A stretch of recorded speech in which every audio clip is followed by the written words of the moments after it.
Manda. Hoje, de maneira especial, agradecemos a Deus a vida do nosso pastor Sérgio. Agradecemos a bênção de tê-lo como um bom líder espiritual, por sua vida e seu ministério. Ser pastor é estar sempre pronto a nos entender. E nossa prontidão é a sua característica em cada situação. O nosso pastor Sérgio está sempre pronto para agir sem demorar. Muito obrigado, pastor Sérgio, pela sua disponibilidade ao reino de Deus.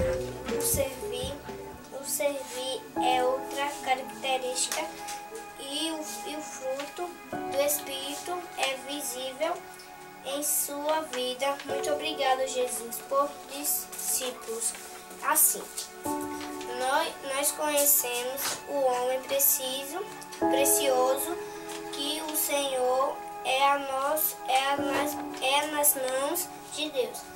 E nesta data tão significada para o Senhor pastor Sérgio, com o respeito e admiração que o Senhor sempre mereceu, lhe dedicamos de todo o coração essas palavras sinceras. Um feliz aniversário e que as bênçãos continuem sendo derramadas na sua vida. Com carinho, Daniela. Feliz aniversário, pastor Sérgio!